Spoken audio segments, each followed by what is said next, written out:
derechito para que pueda ver. Y estamos los dos.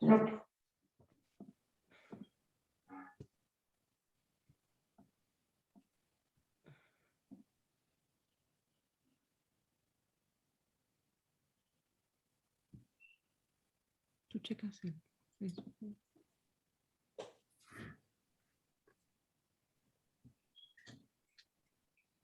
Bienvenidos a todos a nuestro conversatorio Ecos del Silencio, el trauma transgeneracional, la transmisión transgeneracional del trauma en los sobrevivientes del Holocausto.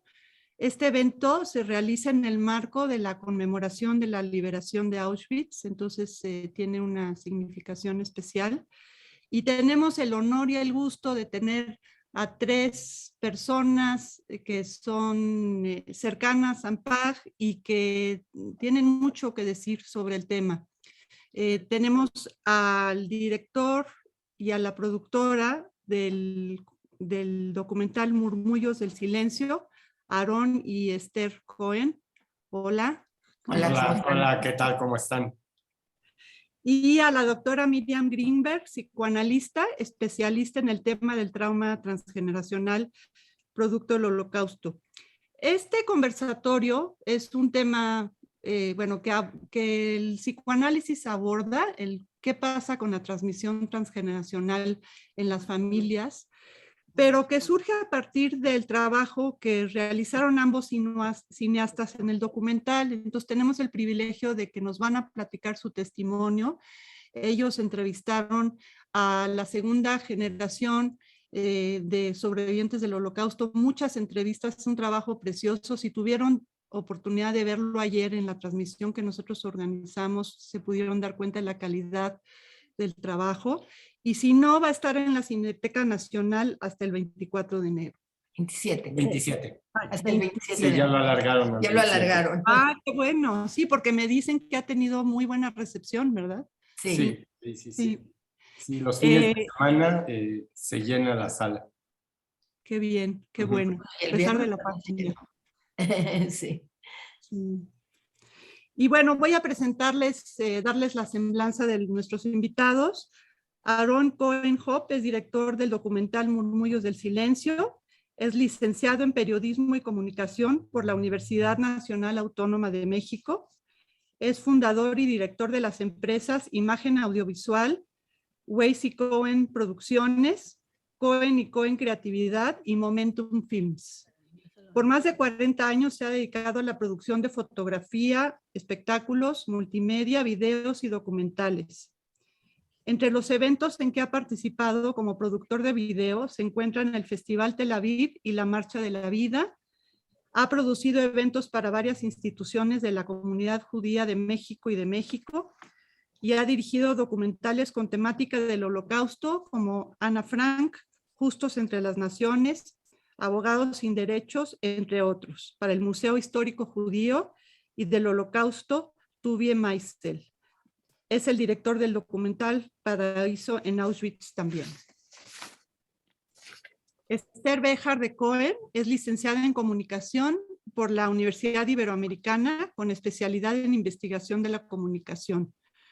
Trabajó en la cadena de televisión Televisa en el Departamento de Prensa y Fotografía y durante más de 40 años ha trabajado a la par de su esposo Aarón Cohen en las empresas que ambos fundaron. Ha producido material audiovisual, videos, espectáculos multimedia para empresas e instituciones de la comunidad judía de México y de México. De 1996 al 2000 produjo el programa de televisión A Través del Espejo con la escritora Guadalupe Loaesa para Canal 40. Produjo el material audiovisual para la exposición permanente en el Museo Histórico Judío y del Holocausto Tuvie Meisel. Ha realizado entrevistas con sobrevivientes e hijos de sobrevivientes del Holocausto y es productora también del documental Paraíso en Auschwitz.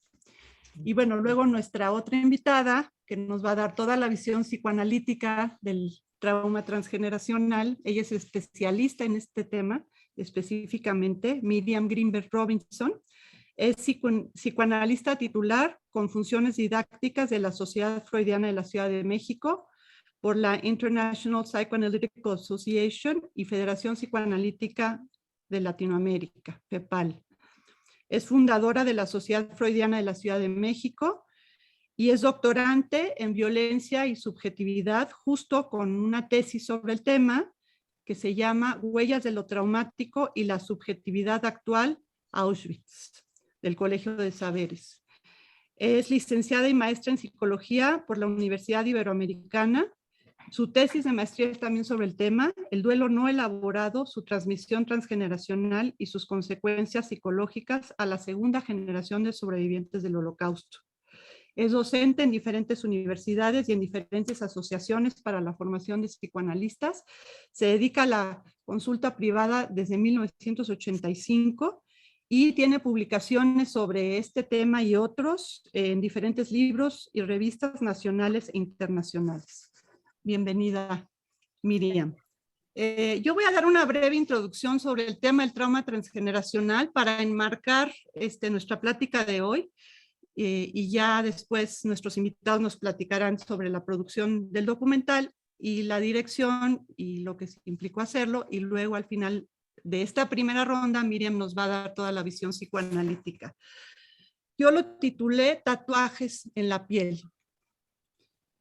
En el artículo Proudly Bearing the Elder Scars, Their Skin Says Never Forget, orgullosamente portando las cicatrices de nuestros ancestros, su piel dicen nunca olvidar.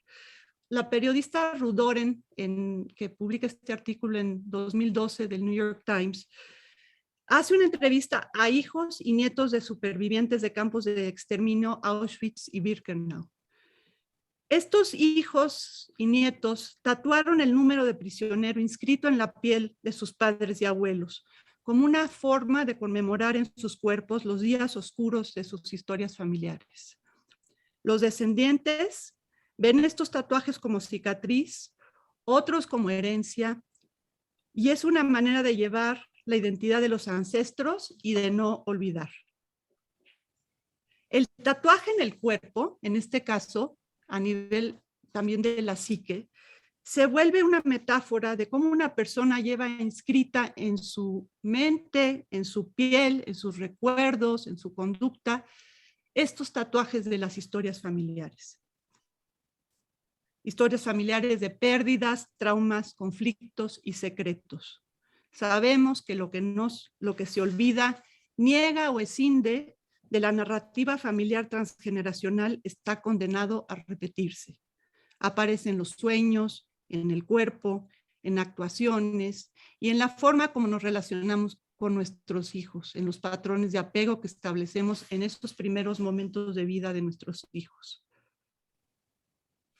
Dice un psicoanalista francés, André Green, contra la marcha ineludible del tiempo hay algo que se repite, sin que el sujeto lo sepa o a pesar de sí mismo.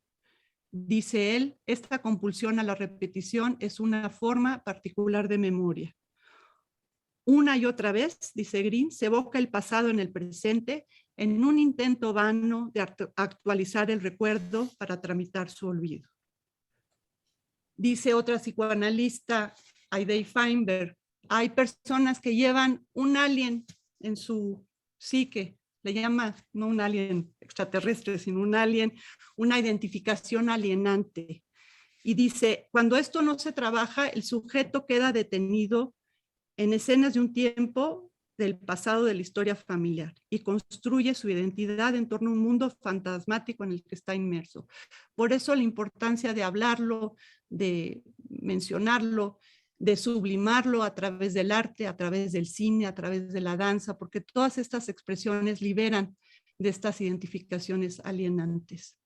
Y bueno, antes de empezar la discusión, quisiera pasar el tráiler de la película.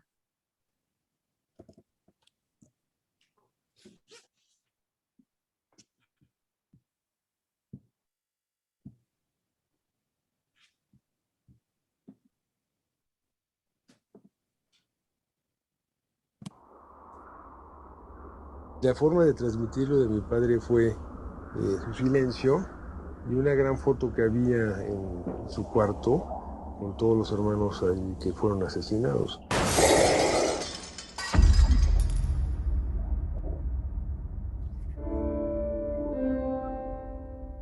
No fue una liberación. Deberíamos de hablar de las liberaciones. Algo nuevo, algo distinto comenzaba, pero no necesariamente un momento feliz. Hubo gente que se dio cuenta por primera vez de su situación, de la pérdida de la familia, de la pérdida del hogar, ¿no? De la pérdida de la propiedad, ¿no? Del despojo absoluto. Y luego empezó un exilio muy doloroso. ¿Por qué llegan a México? Porque principalmente aquí tenían familia. Probablemente la maleta venía vacía, pero llena de ilusiones. Viene a México, vive en un país tropical, exótico.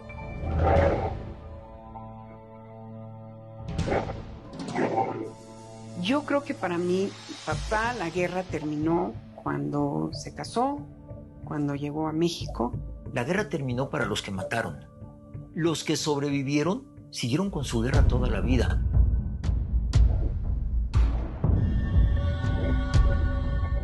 El tener un hijo dentro del judaísmo es como no aceptar toda una derrota total. En mi casa había como más tristeza, más enojo. No publico que soy judía, me daba miedo decir que soy judía.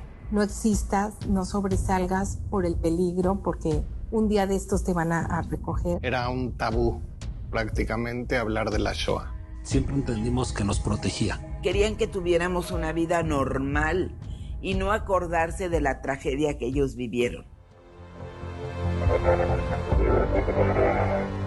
Pues escogió la vida y siguió adelante. Siempre agradezcan lo que tienen y hacia adelante. Perdonar sí, pero olvidar nunca. Trabajemos por un mejor futuro. El hecho de pensar en el Holocausto es para cuidar a toda la humanidad. Lo que soy es lo que ellos vivieron. Yo pienso que esto era como una conspiración del silencio, ¿no?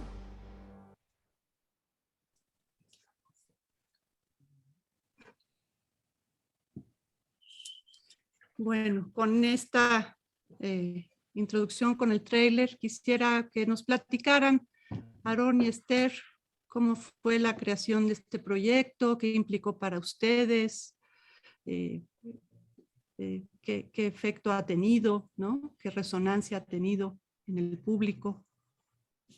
Pues muchas gracias por la invitación y vamos a dar una pequeña introducción de lo que ha significado y de lo que ha resultado este trabajo para nosotros.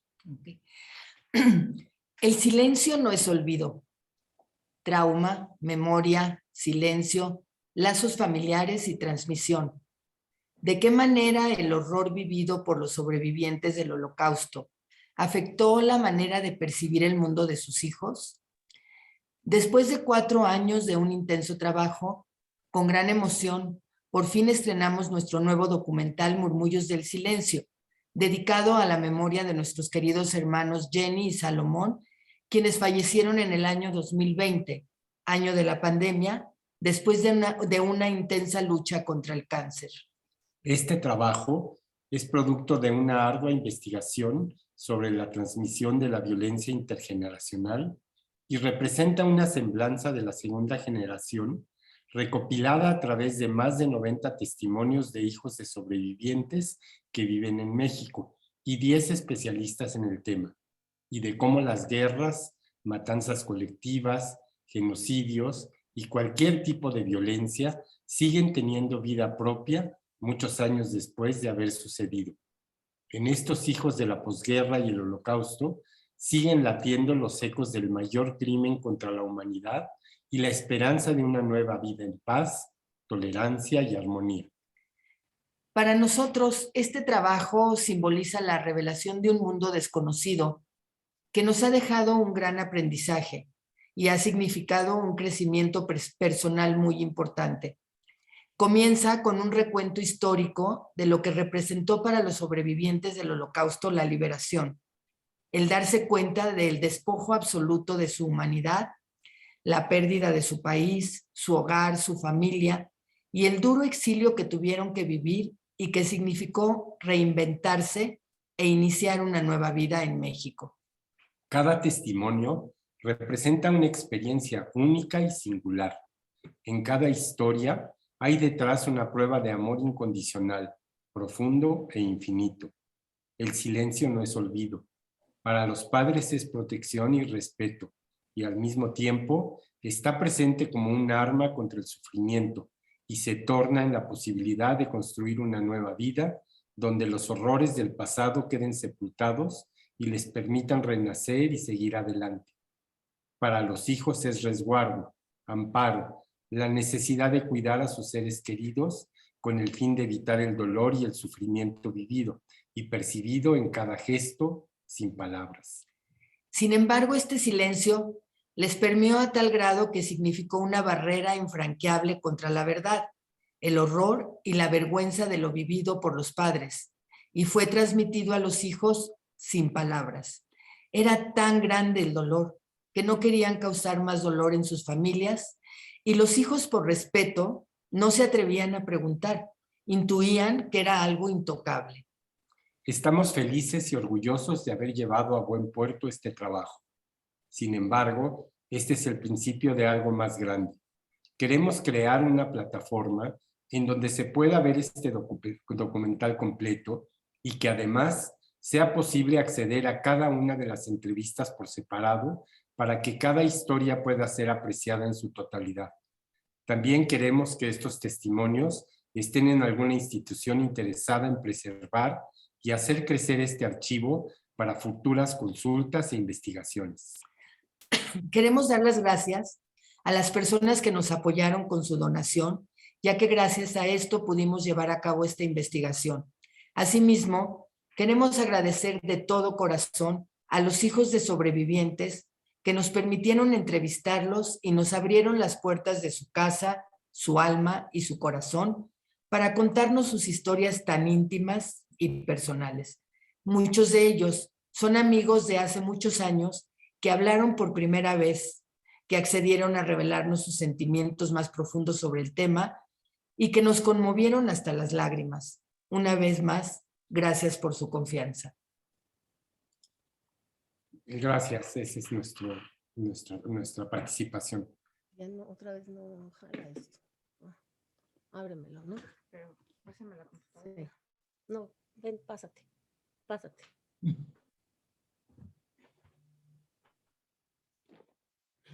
No las estoy oyendo. Muchas gracias, Aarón y Esther. Miriam, ¿podrías platicarnos sobre la transmisión transgeneracional del trauma y cómo se aborda desde la clínica psicoanalítica? Sí, claro que sí. Muchísimas gracias por la invitación a AMPAC, especialmente a Maxim, a Mara, por haber hecho una invitación tan cálida en esta ocasión. Por supuesto, de lo que voy a hablar es un poco entre el documental y un poco de lo que es la transmisión transgeneracional. Empiezo diciendo que yo soy hija y nieta de sobrevivientes y obviamente le dedico este trabajo, el trabajo que he tenido siempre, a mi padre y a mis abuelos, que como vieron, estoy trabajando en ello desde el 95 con la tesis de maestría. Me parece fundamental, justo como dijeron Aarón y Esther, que le dan voz a estos hijos durante la presentación y escogí como representantes a algunos de la voz que dijeron ellos, pero me parece que todos son muy valiosos sus palabras y muy valientes a cada uno de ellos de haber abierto sus secretos, su corazón y poder apalabrar un poco del vacío en el que alguno de ellos vivieron. Inicio el comentario planteando que me parece un excelente documental, puesto que permite darle palabra al dolor, busca trabajar con la memoria transmitida a las siguientes generaciones. Como dice el documental, las guerras no terminan cuando terminan. Atraviesan 3 y hoy sabemos que hasta inclusive a veces 4 generaciones. Decían en el documental, la guerra en mi casa nunca terminó. Olía a Shoah. Siempre sentí que estaba en una shive, o sea, en un duelo. Y algunos decían, la guerra en mi casa durante el día parecía que nada pasaba, pero durante la noche continuaba siempre. Con esto podemos ver lo doloroso que es la transmisión y cuándo terminan las guerras. Las guerras nunca terminan cuando terminan. Y por eso tenemos que pensar en todo esto actualmente. El documental es muy valioso porque nos advierte sobre un tema fundamental, romper con la conspiración al silencio que aún sostiene el mundo hasta nuestros días, puesto que la colectividad internacional tiende a olvidar, reprimir o desmentir lo traumático masivo por lo doloroso que es, pero especialmente el trauma de la Shoah, porque fueron traumatizados víctimas, victimarios y observadores. Con esto quiero decirles que el documental es muy interesante porque se ve la transmisión, en este caso a las víctimas, pero tendríamos que pensar también la transmisión a los victimarios, que se dio también de maneras muy interesantes, importantes, inclusive hasta algunos observadores. Escuchar la crueldad del hombre para con el hombre mismo, como dice Yael Danieli, se da en la conspiración porque lo que no queremos saber es sobre la maldad humana. Y cómo estas consecuencias lo único que hace es que a veces parece insoportable tolerar, oír que el hombre con el hombre mismo hace esto. Se busca un pacto inconsciente del silencio entre el que escucha y el otro que habla. Finalmente, quien logra sobreponerse a ese deseo de silenciar, le da la oportunidad al que tiene que hablar de una vida y de liberación. Los Cohen permiten esto, le dan voz y escuchan con mucha sensibilidad el sufrimiento transgeneracional que esto ocasiona y le permite con esto al mundo no desmentir la responsabilidad del desgarro que ocasionan los traumas masivos y sus consecuencias. Frente a estos traumas, los sobrevivientes narran que no hubo situación más trágica ya después de la liberación que el silencio con el que se encontraron. Saber que no podían hablar. Miriam, te interrumpo tantito. ¿Lo puedes poner en modo presentación? Y creo que no se están pasando las láminas. No. No quiero que se pasen todavía las láminas. Ahorita bueno. Esta es la introducción. Pero póngalo, por favor, ¿dejamos de compartir ahorita? Ahí está. Ok. Ok, perdón. No hay problema. Ahorita voy a empezar a compartir. Perfecto. Y entonces, finalmente los Cohen permiten que todos, que podamos tener todo, narrar todo este silencio, como decía en el documental, que había una segunda herida. La segunda herida fue el silencio. La primera herida fue el trauma mismo. O sea, silenciar les generó un doble trauma, vamos a decirlo de esta manera. Por eso, cada vez que el sujeto necesita hablar, aprendimos después de la Shoah que debe de ser escuchado, siempre en un tiempo adecuado, porque también vimos que quien habló prematuramente terminó en situaciones muy dramáticas y quien esperó pudo elaborar de una manera mejor y pudo producir cosas muy importantes. Entonces, el timing de quién puede hablar y cuándo debe hablar también debemos de respetarlo. Los hijos de sobrevivientes fueron marcados por el trauma. Algunos de ellos lo sabían y tampoco encontraron quien pudiera escucharlos. Otros más, gracias a los testimonios, lo vimos en el documental, descubrieron la importancia de poder hablar y de cómo fueron traumatizados. El documental logra acompañar al hijo a mostrar su secreto transgeneracional, a palabrarlo, y cuando lo que muchas veces quedó en estas familias fue el silencio, los Cohen les ayudan a empezar a palabrarlo. Es fundamental buscar darle sentido a esas historias que quedan en pedazos entre lo dicho y lo no dicho.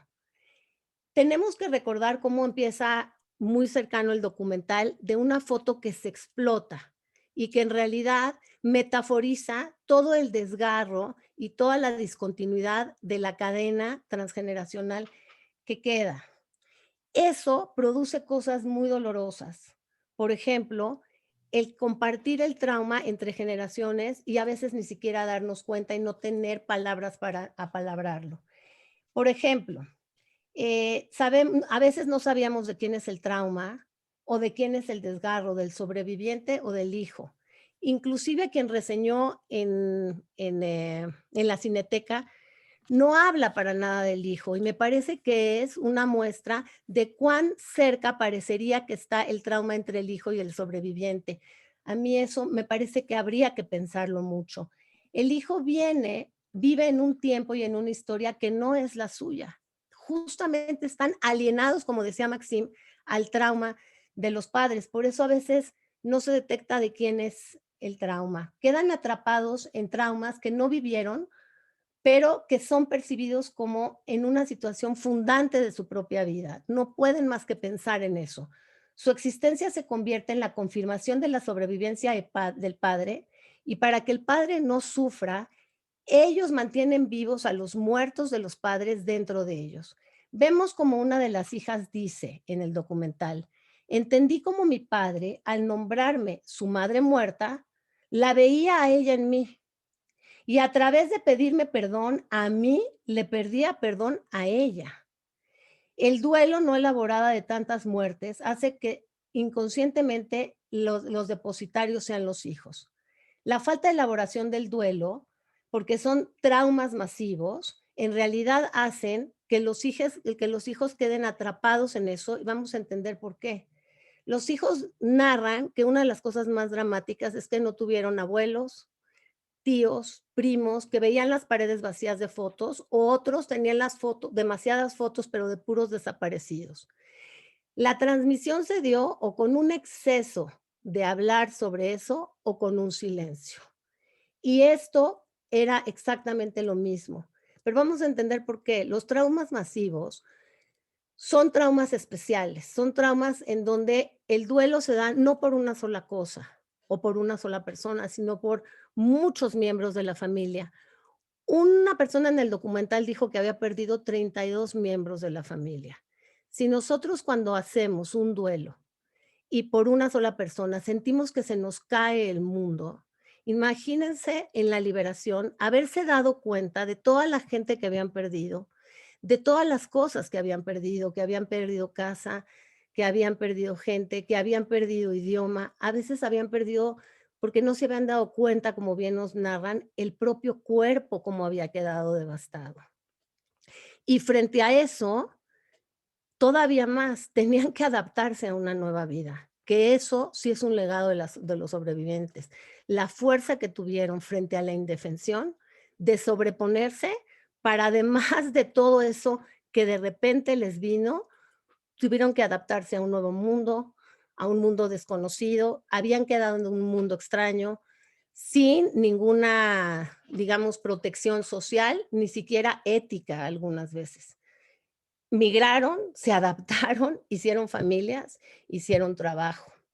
Pero todo esto evidentemente tuvo repercusiones, porque a veces no alcanza una sola vida para elaborar todos estos duelos, y es cuando se transmite a las otras generaciones con digamos, con las ganas de que es a nivel inconsciente, obviamente, de que ellos puedan tramitar estos duelos de una manera mejor.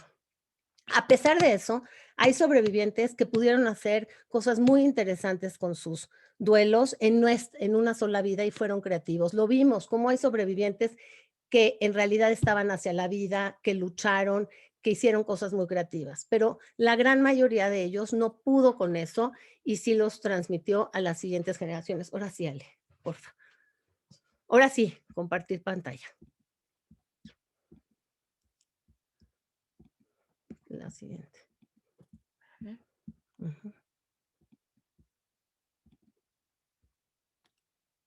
¿Ya? Sí. ¿Con qué? Ahí. Aquí.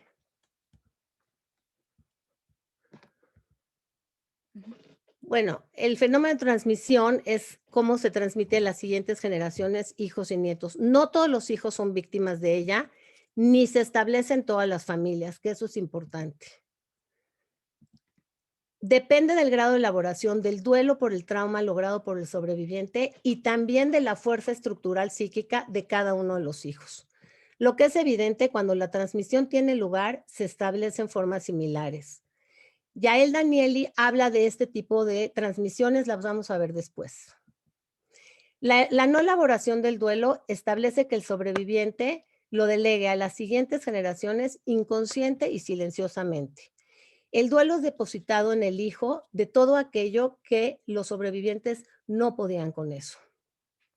El hijo se vuelve la vela memorial. Es aquel que va a estar siempre frente, siendo la vela de los muertos de los padres. Es el privilegio y la obligación de cicatrizar el trauma y de reparar la discontinuidad que ocasionó la cadena en el trauma generacional, la cadena transgeneracional.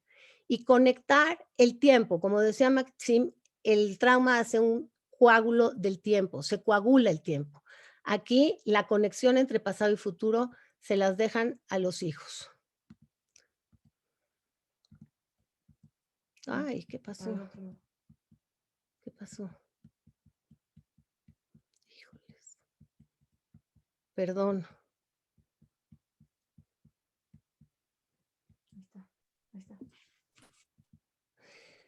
Coloca el sobreviviente el síntoma en el hijo y se convierte en la palabra no hablada de los padres.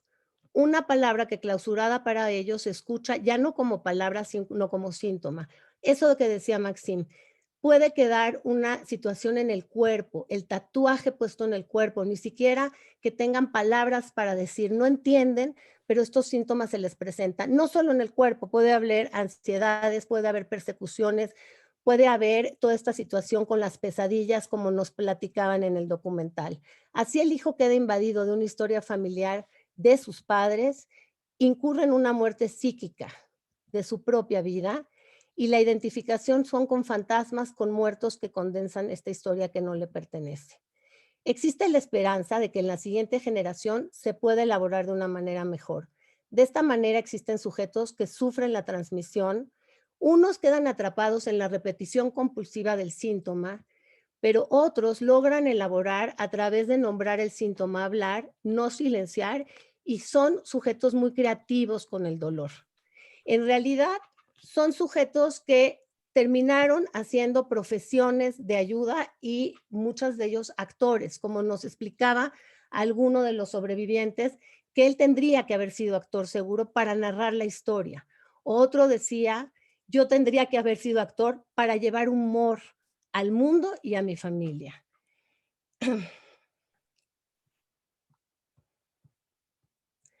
Así, el documental nos sorprende al mostrarnos la diversidad de estilos, el collage que hay de cómo cada quien elaboró el trauma, tanto los sobrevivientes como sus descendientes. Existen hijos que viven en una repetición de los síntomas, como ya lo vimos. Se despiertan, por ejemplo, en las noches con las pesadillas de los padres, creyendo que los nazis van a entrar a México, por ejemplo, y otros más logran hacer otras cosas. Por ejemplo, Yael Danieli dice, así como nos dijo que los sobrevivientes tenían que ver con ser víctimas o son los aturdidos, etcétera, aquí también dice que depende cómo los sobrevivientes manejaron su duelo, los hijos logran hacer ciertas cosas. Hay ciertos estilos para enfrentar el trauma. Uno, considerarse como la víctima y estar todo el tiempo en una actitud pasiva frente a la vida. Otros son los que constantemente se esconden. Se esconden, por ejemplo, hablaba una hija diciendo que en su casa había un closet con un botón y que se abría en donde había toda una sala en donde podría estar toda la familia por meses ahí escondidos. Otros son los que huyen.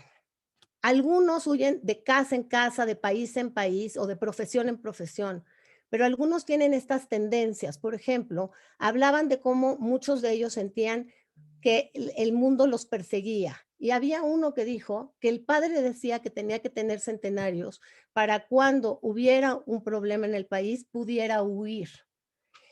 Otros, el problema de la identidad. tienen dobles y triples identidades y a veces tienen toda esta cosa de no hablar de que son judíos, de decir que no hay que poner mezuzot en las casas, de tener tanta angustia porque alguien descubriera que pudiera ser judío. Y finalmente son los guerreros, son los que tienen que hacer lo que tienen que hacer, estas familias que van para adelante. Y una de las sobrevivientes, dice, de la hija de sobreviviente, dice muy lindo, dice, estudié karate para no permitir que me llevaran si venían por mí. O sea, toda esta cosa de ser luchadores. Tienen muchos problemas de separación y cambios con la vida, y toda esta repetición se puede elaborar en situaciones psicoterapéuticas para que pase algo mejor. Finalmente, hay aquellos que con fuerza yoica del mismo hijo pudo hacer cosas más creativas con el trauma. De esta manera, la creatividad se piensa aquí como una capacidad de recuperar la desgarradura del trauma, pero sin destruirse. El diálogo con el otro, así como el acto creativo, en realidad libera el afecto y facilita el duelo. Crear es descubrir, descorrer los velos del oculto y lo desconocido. Eso hicieron los Cohen. A través del armado del documental, permiten a los entrevistados ir trabajando su propio duelo, pero también al espectador conectarse con el dolor ajeno, pero para conectarse con el propio y pensar en sus propios duelos y en sus propios secretos, en sus propios manejos familiares, en donde hay un desgarro transgeneracional, no necesariamente por un trauma masivo, también podría ser por una situación de cualquier secreto, de violación, de destrucción, de cualquier cosa.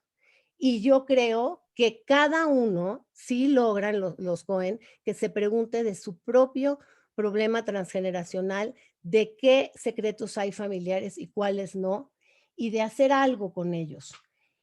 Y de preguntarse también cómo se está perpetuando la repetición del racismo, del problema del prejuicio, de la intolerancia frente al diferente. Debemos recordar que estos duelos no son asunto de uno solo, porque son cosas masivas. El duelo es asunto de todos y esto logra también el documental. No queda salida más que intentar elaborar, porque intentar callar y olvidar para no doler hace repetir la intolerancia, el racismo, la violencia masiva. La posibilidad creativa conforma ese otro espacio donde el sujeto puede situar las cosas en un nuevo orden e ir buscando elaborarlas. Una forma de creatividad es el documental, que a través de todo lo que vimos, descubre, descorre las huellas traumáticas transmitidas entre los murmullos del silencio para poder apalabrar algo de lo indecible.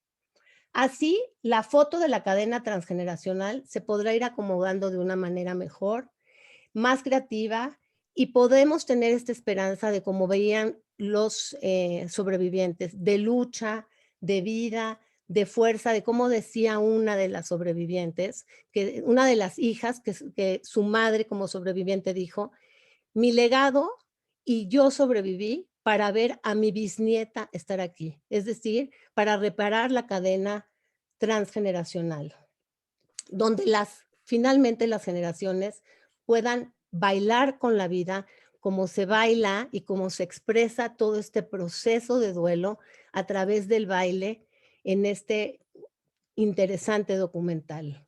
Que el documental sea un recordatorio de no ser observadores de la violencia, seamos luchadores incansables frente a ella. Muchas gracias. Muchas gracias, Miriam. Muy interesante tu participación. Vamos ahora a hacer una discusión, una conversación con los directores y Miriam, e invitamos al público a que ponga sus comentarios y preguntas en el Facebook de AMPAG y vamos también a reservar un tiempo para esas preguntas.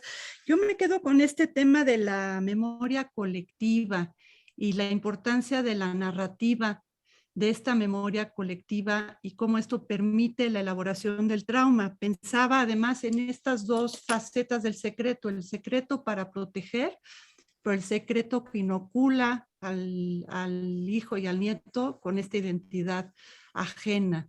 Entonces, ¿qué piensan desde el cine, a partir de la experiencia con el documental, y tú, Miriam, desde el psicoanálisis, de cómo se reconstruyen estas narrativas que si no se elaboran, quedan ahí escindidas y pueden seguir pasando a otras generaciones estas situaciones traumáticas. Bueno, yo quisiera comentar con respecto al documental y con respecto a las entrevistas que realizamos, que fueron muy interesantes porque toda la primera parte de la entrevista era platicar de la historia de sus padres, de cómo era su vida antes de la guerra, qué pasó en la guerra, cómo sobrevivieron y cómo lograron llegar a México, cómo se casaron y lograron tener hijos. Y la segunda parte ya era una entrevista mucho más personal. Y la verdad es que fue muy, muy impactante ver cómo los hijos empezaban a hablar por primera vez. Ellos tampoco habían hablado. Entonces, al final de las entrevistas, nos daban las gracias porque nos decían, es que les preguntamos, ¿y cómo te sientes? Dice, siento que me quitaron un peso de encima, me siento liberado. Es la primera vez que hablo. Uno de los hijos de sobrevivientes, que fue a una de las primeras funciones, estaba sentado con su hijo en el coche porque fue en el autocinema y ahí se dio cuenta, dice, viendo el documental con mi hijo, yo tampoco le he contado a mi hijo lo que yo siento y lo que yo he vivido siendo hijo de sobreviviente. Sí. Sí. No sé si te contesta esto la... Sí, bueno, es como parte de la discusión, que es justo lo que decía Miriam sobre la importancia de hablar y elaborar esto traumático. Y bueno, me llamó la atención esto que decías, Miriam, que el que habla antes de tiempo, también esto le va a generar una situación traumática. Platícanos.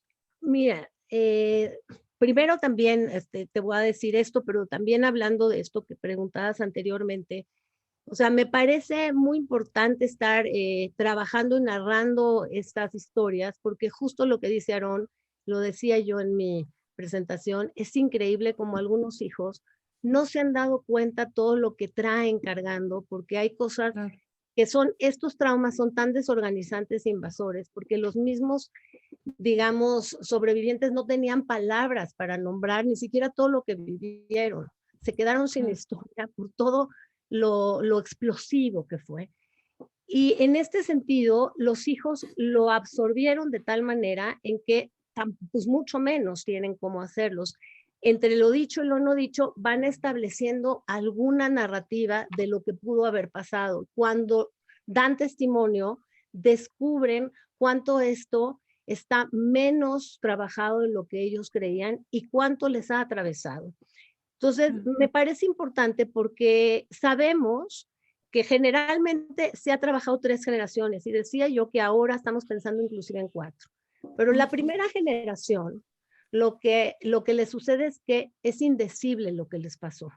Saben que les pasó y muchos de ellos no pueden, niegan o desmienten para no sufrir más, pero saben, entonces es indecible mucho de lo que les pasó.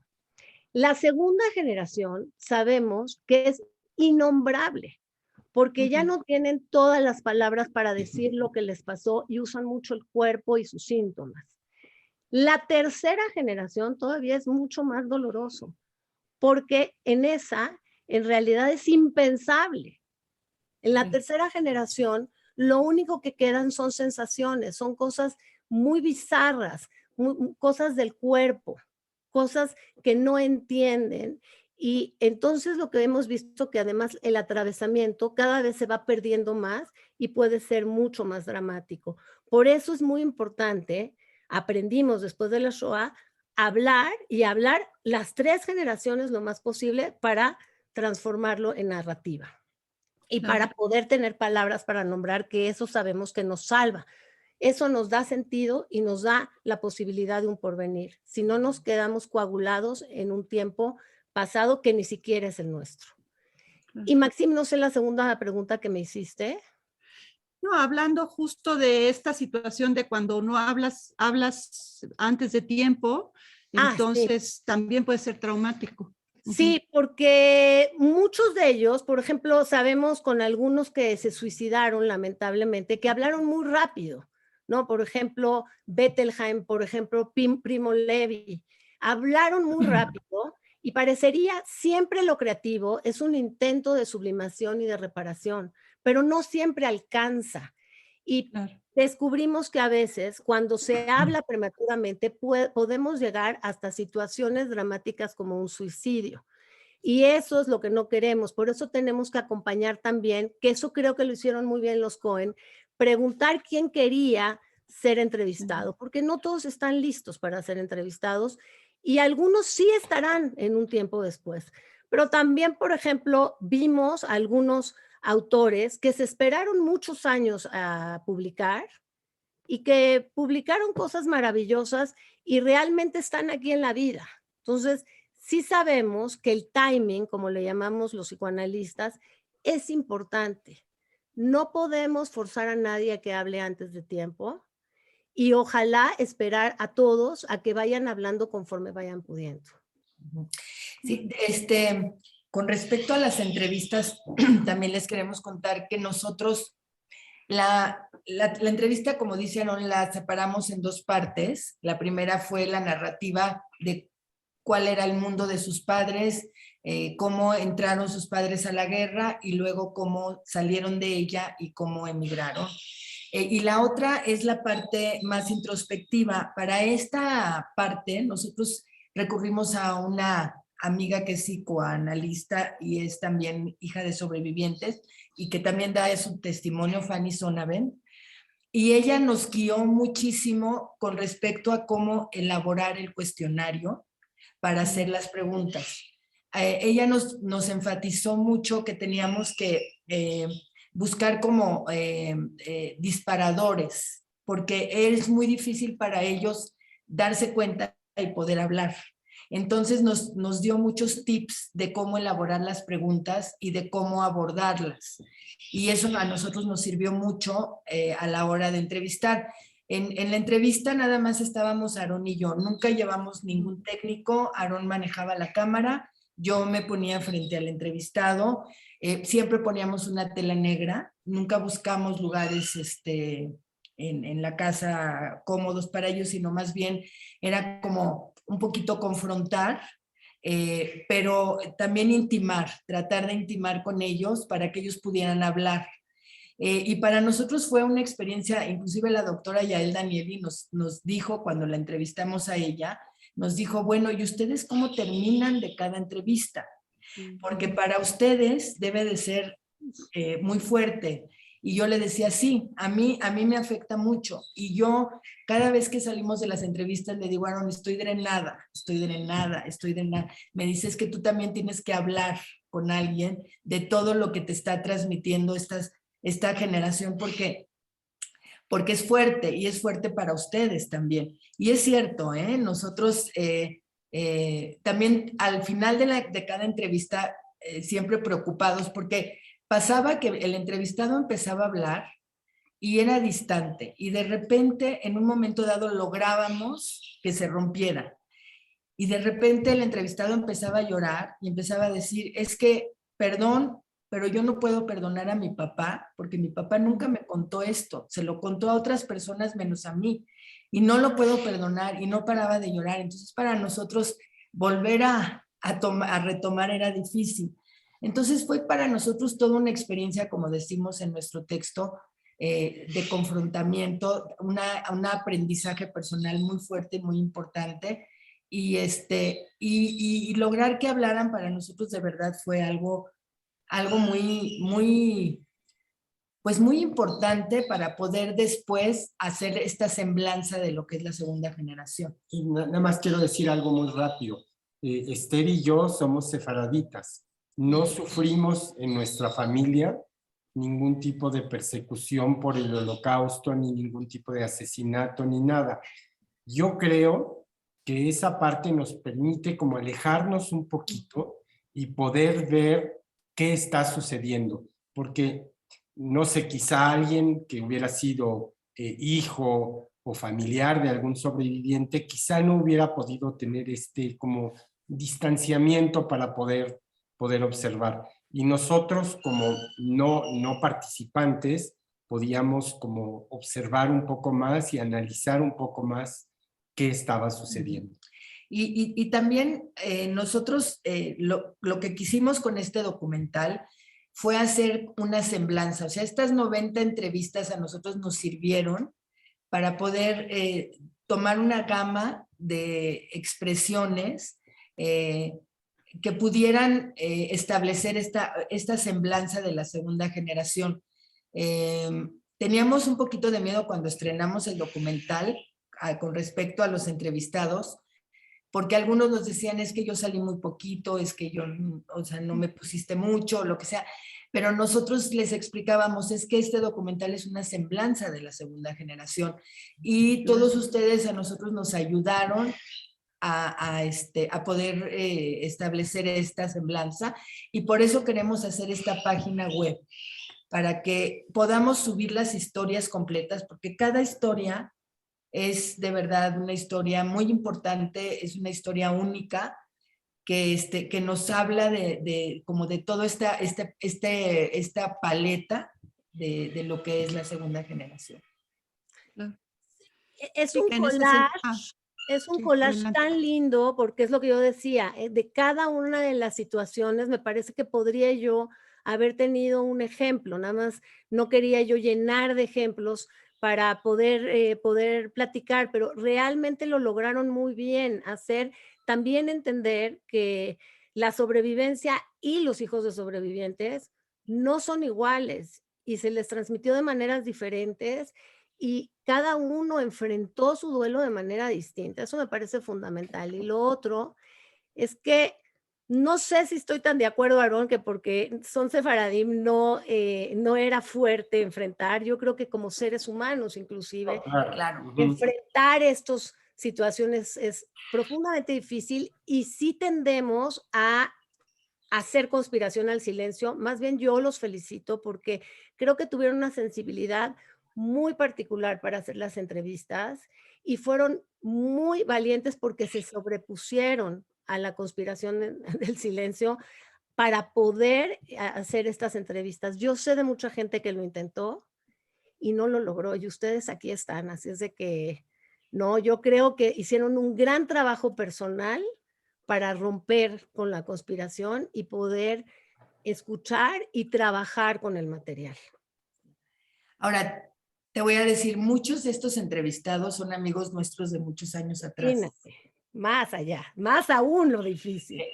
Entonces, de alguna manera se abrieron, o sea, bueno, gracias a estos tips que nos dio Fanny. La misma Fanny, que es entrevistada, el día de la entrevista se rompió muy fuerte y fue muy difícil. Raquel Schlosser, que ella habla como especialista, pero también habla como hija de sobrevivientes, fue dura su entrevista, el abrirse. Y la verdad es que Aarón y yo estamos muy agradecidos con ellos porque pues gracias a que ellos tuvieron la confianza en nosotros, pudimos lograr hacer esta semblanza, ¿no? Y como lo digo y lo dijimos en el texto, de veras les agradecemos por abrir su corazón y su alma y bueno, y que este trabajo ojalá y sirva como un legado para que la gente escuche que la tolerancia y la resiliencia y el escuchar y el ser mejores seres humanos es muy importante, ¿no? O sea, entrar al sufrimiento, a la violencia y a la crueldad, pero para que el corazón humano tenga una mayor bondad, porque sí creo que si no trabajamos esto, no lo vamos a lograr. O sea, el ser humano tiende a destruirse profundamente y actualmente lo seguimos viendo en una repetición tremenda como alguno de los entrevistados lo dijo. Sí.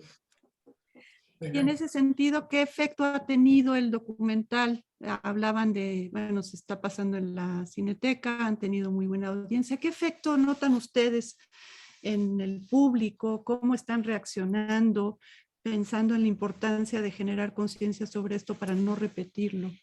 Fíjate que justo hemos ido a 2 funciones a la Cineteca a tratar de hablar con la gente. Por la pandemia no es posible hacer una mesa redonda, no nos permiten en la Cineteca y con razón. Entonces lo que hicimos en una de las primeras funciones fue ir a platicar con la gente. La primera plática en la primera función fue súper interesante porque era una pareja de la tercera edad de Oaxaca. Y la señora, yo le pregunté, ¿y usted qué sintió cuando vio este trabajo? Dice, es que yo me identifico 100% con estas personas porque yo viví lo mismo. Yo viví pobreza extrema en Oaxaca, yo era una gente que vivía en pobreza extrema, que sentía el rechazo y la violencia de la sociedad y de las policías y de todo por ser una gente pobre, por ser una gente marginada. Y la verdad es que me pegó mucho, me conecté mucho con este trabajo por eso. Y la verdad es que nos llamó muchísimo la atención, ¿no? Cómo esta mujer se conecta con estos testimonios y se conecta con su experiencia aquí en México, no con su experiencia en el Holocausto. Y ayer fuimos otra vez y les preguntamos a todas las personas que asistieron a la sala, que eran alrededor de 20, y sus respuestas fueron las mismas. O sea, yo pensaba, decía uno de ellos, que ya la guerra terminó y pues ya vinieron y se recuperaron y listo. Y no me estoy dando cuenta que esta huella de lo que vivieron los padres, cómo les fue transmitida a los hijos. ¿Tú quieres comentar? Sí. Uh-huh. No, digo, o sea, sí ha sido muy interesante desde el principio, desde que presentamos por primera vez el documental con los hijos de sobrevivientes, que nos dieron las entrevistas y con gente que fue a las primeras funciones en el autocinema, que fue muy interesante. Por ejemplo, la repercusión, no la repercusión, pero sí el impacto que causó ver el documental en los entrevistados también fue muy interesante.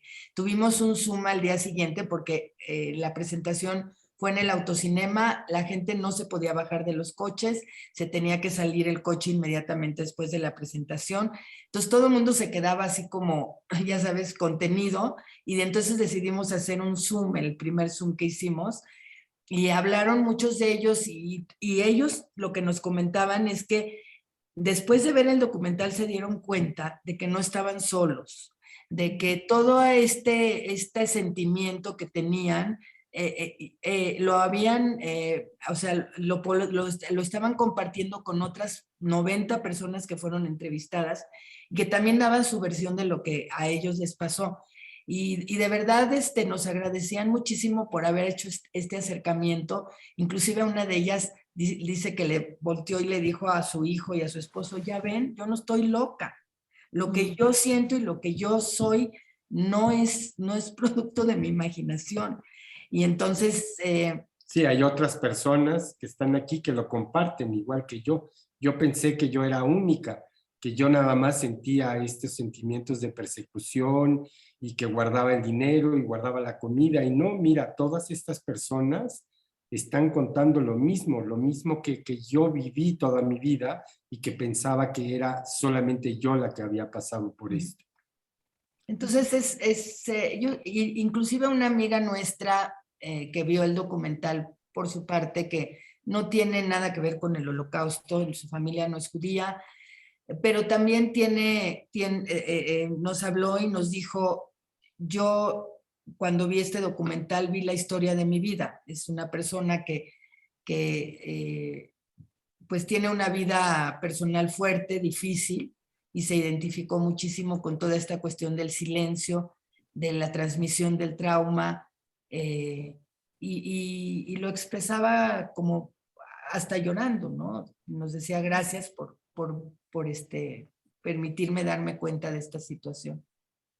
Claro, claro, sí, que son temas que nos conciernen a todos, ¿no? Lo que decía Miriam hace rato, cuando al otro se le quita su humanidad y entonces sobre ese otro es permitido toda la violencia, todo el maltrato y que sucede y sigue sucediendo, ¿no? Entonces, cómo estos traumas se van a seguir transmitiendo mientras no se hable, no se denuncie y no se genere otra forma de vínculo que permita que el otro sea sujeto, aunque tenga otro color de piel, otra religión, otra pertenencia política, otra clase social, ¿no? Porque si no, decimos, nos curamos en salud, no, yo no soy así, no, a mí eso no me pasa, pero en una condición similar puede volver a darse, ¿no? Entonces, en ese sentido es generar esta conciencia.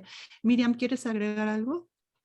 No, fíjate, y es algo que se sigue dando, ¿no? O sea, el racismo, la intolerancia, toda la situación ahora con los migrantes, aquí en México con los desaparecidos, o sea, verdaderamente tenemos que pensar que vivimos en una sociedad de un nivel de violencia que vamos a pagar con esta transmisión a las siguientes generaciones, porque los desaparecidos son el secreto hablado de nuestra sociedad de tal forma que si no trabajamos con eso, esto va a tener repercusiones muy difíciles en nuestro país.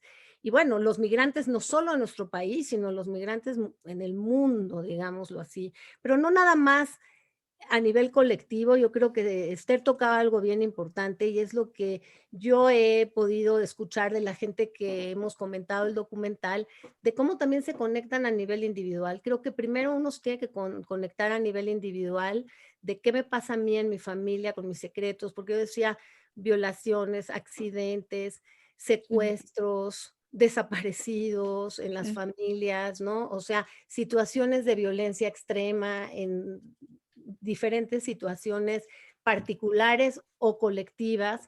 Todo eso genera una transmisión en 3 y hasta 4 generaciones, porque justamente son situaciones familiares personales, digamos, de la familia, que no se habla y que hacen exactamente el mismo efecto, que lo que hay que hacer es hablarlo, porque también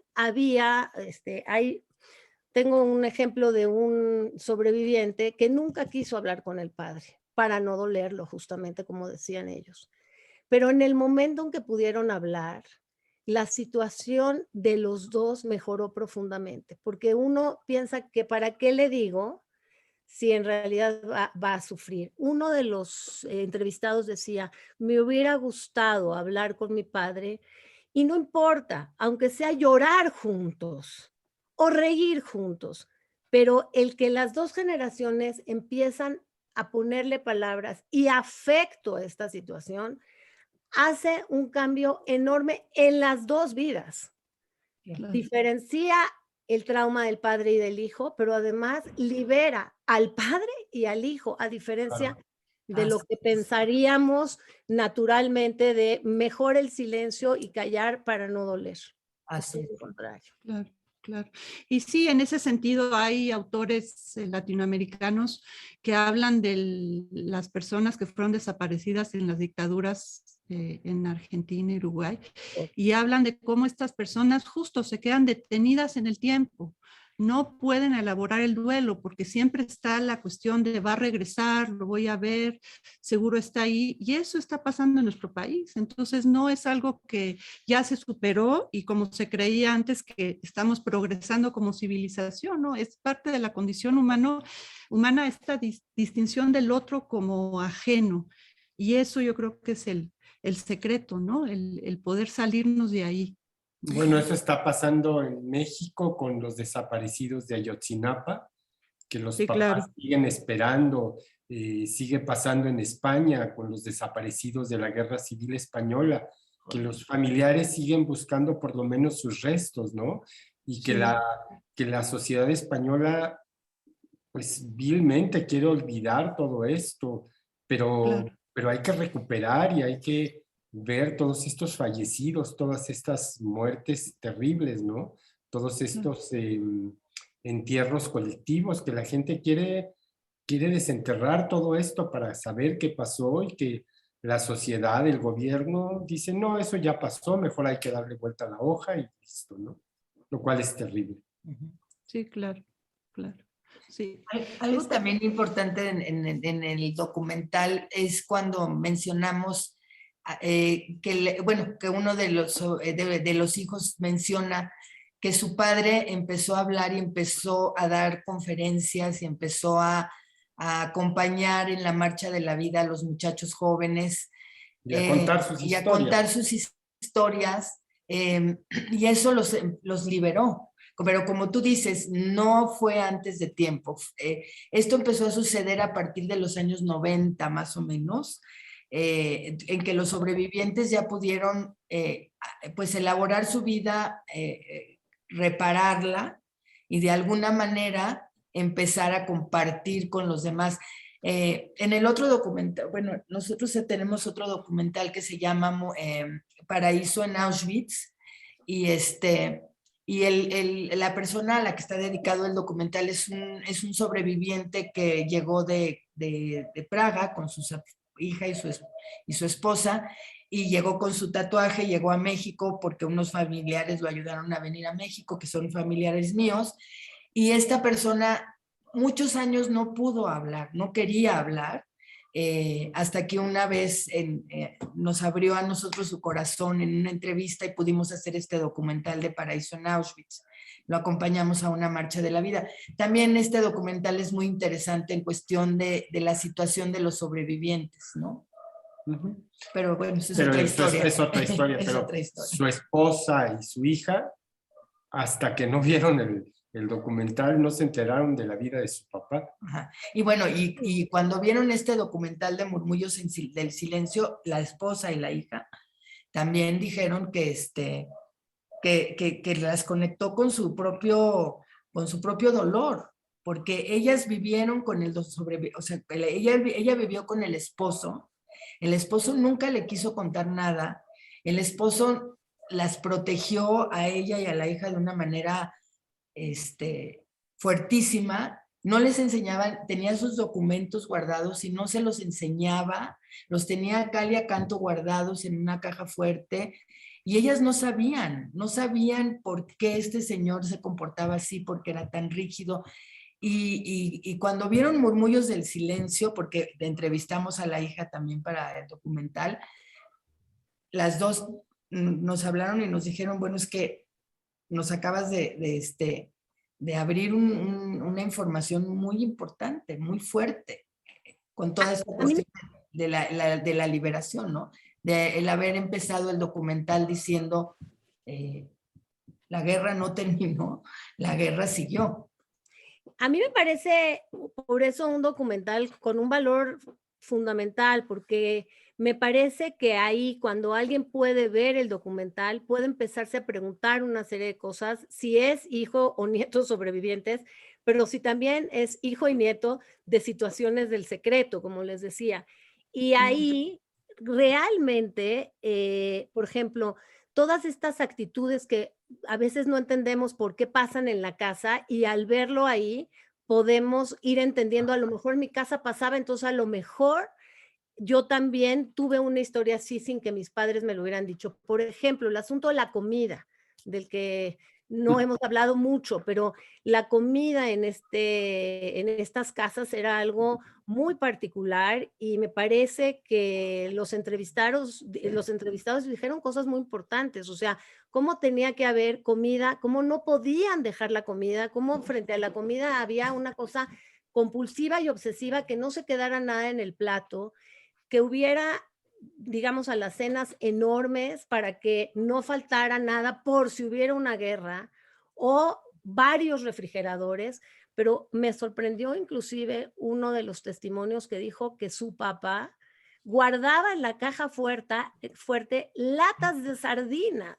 Y jabón. Y jabón. Sí, ¿no? Era una persona ya de una muy buena situación económica. Y tú no sabes cómo lloró cuando lo dijo, tú no sabes cómo, a la hora de que nos estaba dando el testimonio, de veras, Sí, decía, ¿cómo? Desgarrado. Mi papá, pues teníamos una buena situación, vivíamos bien, pero él guardaba en la caja fuerte, es un comentario chiquitito. Sardinas y jabón. Y después otro decía, en mi casa era muy medido el cariño. Es brutal, porque, o sea, si te miden el cariño, pues tú también lo mides. Y entonces tus relaciones son difíciles porque con todo el mundo estás midiendo el cariño y es terrible. Claro. Y por eso decía yo, por un lado, estas situaciones de un manejo, de, por ejemplo, con la comida o con el cuerpo de una manera distinta, te permiten empezar a pensar, en mi casa a lo mejor también pasaba. Y entonces, ¿qué pasó en mi casa que no me lo he preguntado o que no me lo han dicho? Y por otro lado, esto que estás diciendo, Aarón, realmente los sobrevivientes en general, la verdad es que lograron hacer buenas vidas en el sentido de darles a sus hijos una buena educación, darles una buena casa, darles comida, darles ropa, y en eso estaban muy protegidos. Pero la gran mayoría, como dijo alguno, ¿no? Ser hijo de sobreviviente es un estado de ánimo. Claro. ¿Por qué? Porque en realidad en realidad hacían las cosas, pero no sabían estar. ¿Por qué? Porque el afecto, si jalas un afecto, jalas todos. Claro. Y el duelo y el dolor y la melancolía que estos sobrevivientes trataban de sostener dentro, realmente hacer como que nada pasaba para que la vida fuera normal hasta donde eso fuera posible, entonces tenían que estar lejos del afecto para no sentir y que no apareciera lo que tenía que aparecer, que es todo el dolor.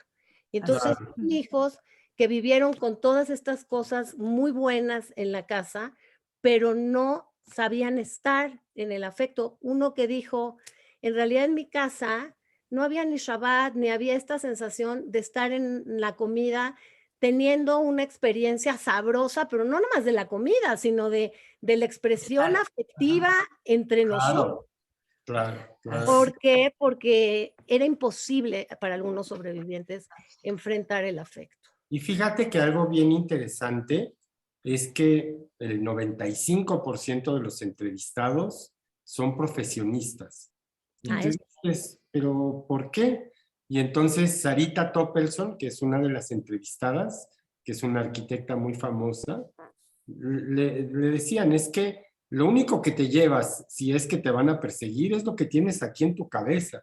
Entonces tienes que estudiar una carrera, por si en algún momento te llevan, pues te pueden quitar todo, pero menos tu cabeza, menos tu mente, menos tu profesión. Entonces, con eso puedes sobrevivir en una situación extrema. Y ¿no? de hecho, los sobrevivientes así lo pudieron manejar. Así lo pudieron manejar y como dice Edith Eger, dice, yo tenía una voz que me decía, tú no te puedes vencer, tú no te puedes vencer. Y yo estaba deshecha, estaba llena de agua, estaba casi muerta y oía yo esa voz que me decía, tienes que vivir para algo, y fue cuando yo decidí vivir. Entonces, también te preguntas, bueno, los sobrevivientes, ¿por qué sobrevivieron? Porque tenían algo que los hacía, pues, sacar la cabeza de alguna manera, ¿no? A pesar de todo. Tener un sentido, porque en realidad se sabe, ¿no? Los sobrevivientes no fueron los más fuertes corporalmente hablando, no fueron justamente los campesinos fuertes que podían con el trabajo forzado, no. Los que sobrevivieron fueron los que tenían toda esta capacidad de darle sentido hasta donde iban pudiendo a todo esto que estaba pasando, o que tenían algo que quedó pendiente y que tenían mucho interés de hacer, por ejemplo, una tesis doctoral o encontrar a la madre, al padre. Encontré ahora una cosa muy interesante que casi nadie sabe, que en Auschwitz, por ejemplo, había adivinos, y que eso sí casi nadie sabe. Qué curioso. Está documentado en el Museo Auschwitz-Birkenau, y uno de los sobrevivientes hizo unas entrevistas muy interesantes en donde mandó las entrevistas en los 70s de los sueños que habían tenido en Auschwitz, y ahí él pregunta sobre los adivinos en Auschwitz.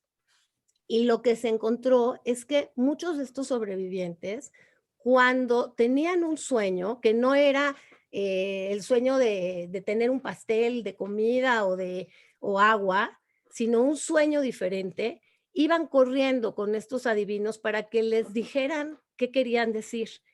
Y lo que les pedían los adivinos eran su pedazo de pan o algo de su ropa, que era profundamente fuerte entregar eso. Era un tesoro, claro. En el campo de concentración, pues lo entregaban con tal de tener una palabra frente a otro que tuviera una posibilidad de futuro y de que alguien les dijera algo positivo del destino que pudieran tener después. Y algunos de ellos lo que dicen ya en estas entrevistas es que fue tan fuerte el adivino que los hizo sobrevivir, porque hay un testimonio de uno que quiso suicidarse 2 veces antes de ir con el adivino. El adivino le dice, tú 2 veces estabas a punto de estar en la muerte. En realidad, nadie sabía más que él, porque lo salvaron obligatoriamente en la muerte los nazis, porque lo estaban torturando y él se quiso aventar y los nazis lo metieron. Y la segunda vez se quiso cortar con un vidrio que encontró y los nazis lo encontraron y no lo dejaron morir, pero por tortura. Y entonces el adivino le dice, 2 veces te quisiste suicidar, pero ahora eres, porque él soñó que era una rueda chirriante. Ahora eres una rueda chirriante por el dolor que tienes en el campo. Pero tú vas a llegar a tu casa y vas a encontrar gente querida. Y dice que a partir de eso, él empezó a tener un sentido de por qué sobrevivir y no se mató. Claro, qué fuerte. Me parece bien importante esto que están diciendo. Puedes sobrevivir cuando tienes un sentido. Así. Si no, aunque tengas un cuerpo frágil, la mente tiene más fuerza. Sí. Así es. Sí. Hay un artículo de Fanny Blanc de Cerejido, que es psicoanalista también, sobre un sobreviviente de un campo de concentración, que se dibujó un reloj mientras estaba en el campo de concentración, justo por lo que tú dices, Miriam, para que hubiera un orden, un sentido y un futuro, porque el reloj implica, hablando de la detención del tiempo, que no es cierto que está detenido, que vamos hacia adelante. Y él decía, eso es lo que a mí me mantuvo vivo, ¿no? El sentido de la vida y la pulsión de vida. Yo mencionaría también lo que platican es por qué sobrevivo, porque hay una pulsión de vida, de seguir adelante, de buscar sentido, que va más allá también de la fuerza física, ¿no? Correcto. Así sí, es. Qué interesante y qué duro, ¿no? Sí. Sí, sí. Pero qué importante para enfrentar la vida. Claro, claro. Y pensaría, como para cerrar esta parte de comentarios, que abordáramos justo esto, ¿no? O sea, la esperanza, la vida. En el documental muestran estas bellísimas escenas de danza. Al final hablan de las personas que buscan sobrevivir, del deseo de seguir creciendo, teniendo familia. Y lo relacionaría con el trabajo psicoanalítico, ¿no? ¿Cómo se reparan estas huellas tan dolorosas para regresar a la esperanza de vida? Pensando además en lo traumático, porque a mí uno de los testimonios que me impresionó mucho es este hombre que llegó a la policía a su casa y que no lo pensó y se subió al techo y se aventó y se rompió las piernas. Y ese es como se responde a lo traumático, a lo no elaborado, porque no apela a la racionalidad, apela al afecto y a lo más profundo de nuestra mente. Es esta defensa de ataque o fuga. Entonces, ¿cómo trabajas eso que no pasa por la palabra y cómo recuperas este deseo de vida? Yo quiero comentar que uno de los testimonios, el de Mónica Orbelier, su papá llegó a México, el francés.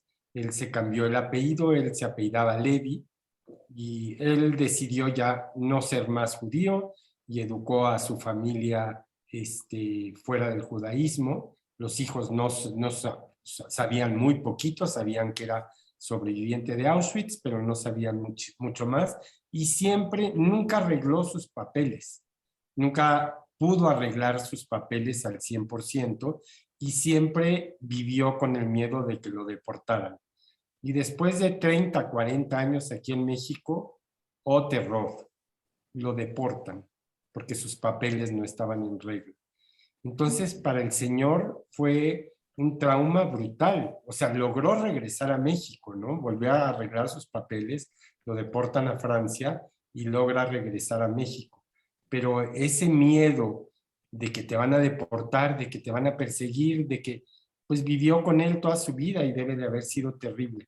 Y otra cosa que quería comentar es que efectivamente nosotros quisimos terminar este documental y obviamente Marina Stavenhagen, la guionista, nos impulsó a esto, a terminarlo de una manera positiva, de una manera optimista hacia el futuro y hacia cómo superar todos estos traumas y cómo ver un mundo mejor, cómo ver un mundo más reparador, cómo reparar el mundo, cómo hacer un tikkun olam, que en hebreo es, la traducción es reparar el mundo, y tratar de que, y se repite en todos los entrevistados y en sus padres.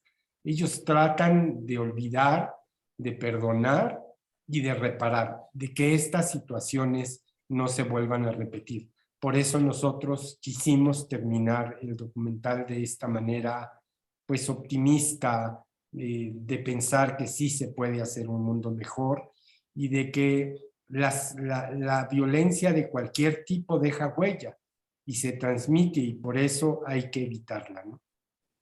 Claro, claro. Miriam, ¿tú qué nos dirías? Y esto lo enlazo con una pregunta de Amara Martínez, por cierto, nuestra colega, de cómo se trabaja en la transferencia estos fenómenos transgeneracionales, cómo evocas esto que no está puesto en palabras, que se va a quedar ahí como un estímulo frente a un peligro que puede provocar esta situación que cuentaron, que estoy tratando de evitar que me exilien y al paralizarme, reproduzco esto, ¿no? Bueno, es todo un tema, no es tan fácil decir cómo se trabaja en transferencia todo esto, sí. Pero algo de eso voy a tratar de decir. En realidad voy a empezar más que en la clínica, porque además me pareció muy atinado que ustedes hubieran escogido para acompañar el documental a los bailarines.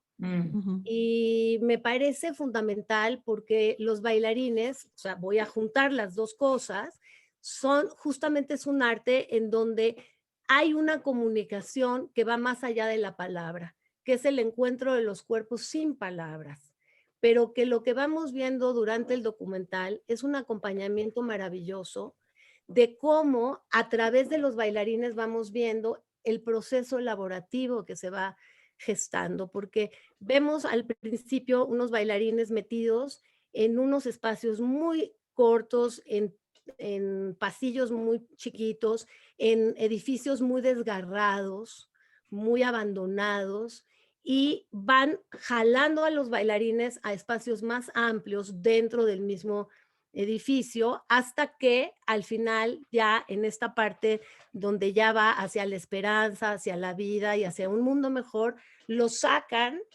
afuera, alrededor de un árbol, que me parece fantástico cómo podríamos ver el proceso elaborativo a partir del juego con los bailarines. La verdad los felicito y que hayan escogido un arte sin palabras.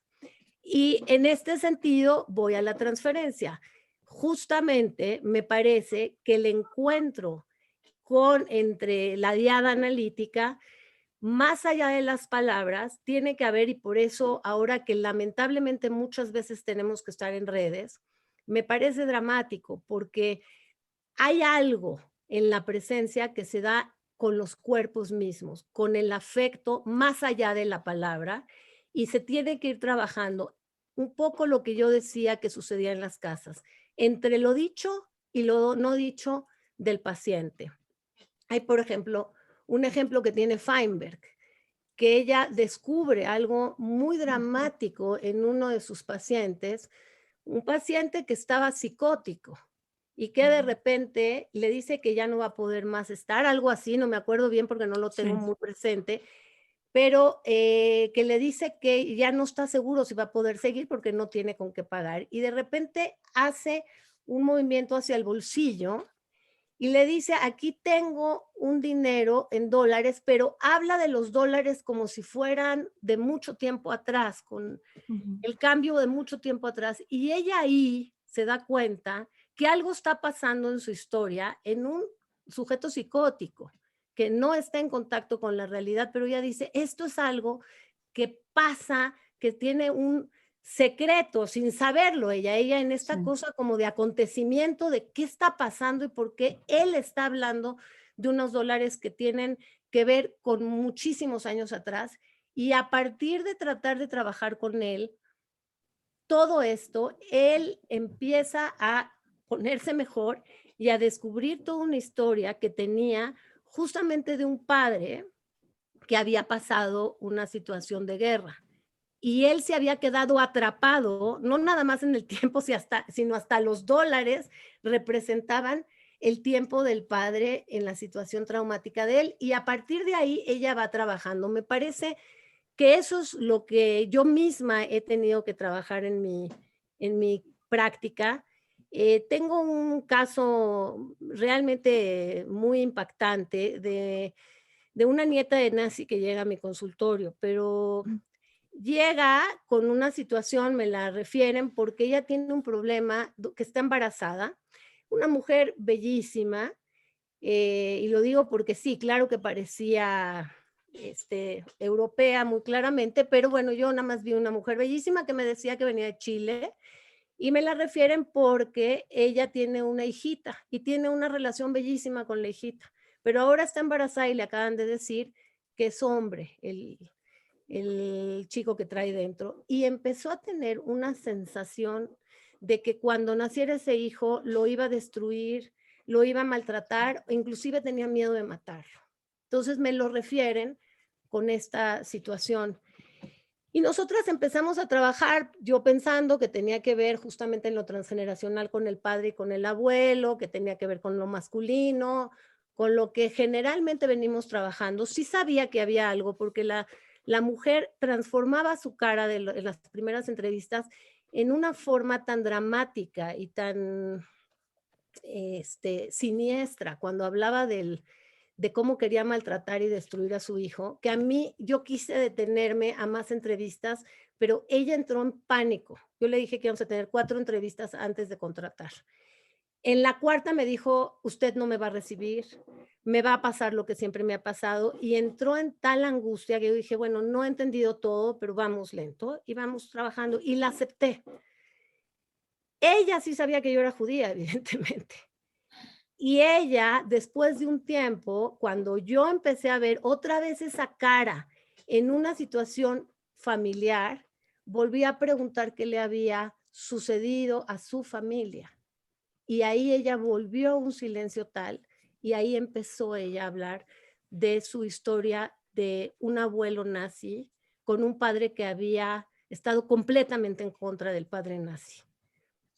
Eso estuvo muy bien, pero cuando esta niña nace Tanaria, en realidad recibe un maltrato tan terrible del padre que estaba en contra del nazismo, y el abuelo fue el rescatador de esta chica, ¿no? O sea, entonces el nazi se volvió el padre frente a esta hija, y el rescatador fue el abuelo nazi. Entonces, toda lo que tuvimos que trabajar, y cómo a partir de este momento del bebé masculino, niño, que a partir de ahí pudimos empezar a abordar una historia sin palabras, aunque ella en algún lugar me dijo, sí te escogí por judía y necesitaba yo hablar contigo porque nadie me iba a entender mejor esta situación que alguien que tiene en su historia esta historia de víctima, porque ella era la víctima de la familia, ¿no?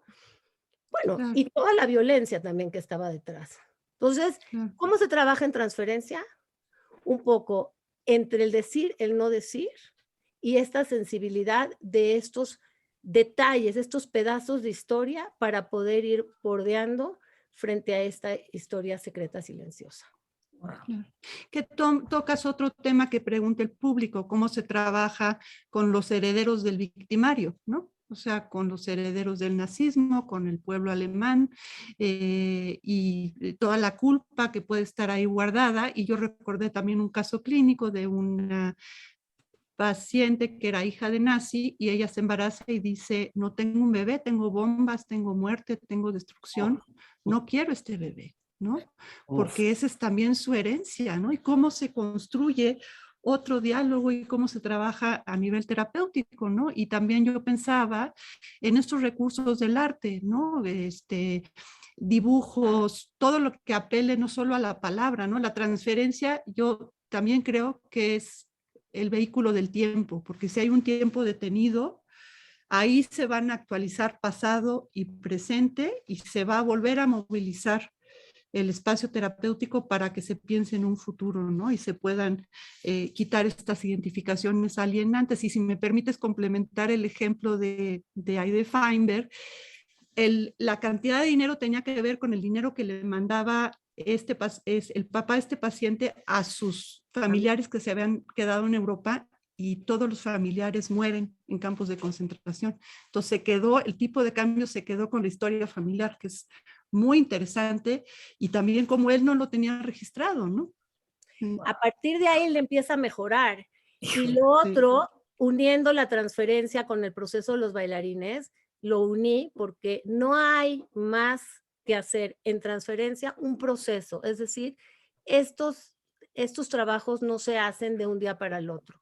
Estos trabajos llevan mucho tiempo, tiene que ser muy delicado, porque hay todo este juego de resistencia contra resistencia y de sobreponerse a la conspiración del silencio, muchas veces de oír estas situaciones tan crueles y dramáticas que pasan y que pasamos los seres humanos frente a esto. Entonces, claro que sí. Otra de las cosas que se hace que es bien importante, digamos, nosotros no lo hacemos por psicoanalistas, pero yo lo hago a través de ir trabajando con el paciente su árbol genealógico, o sea, no haciéndolo directo, por ejemplo, Yael Danieli sí lo hace directo.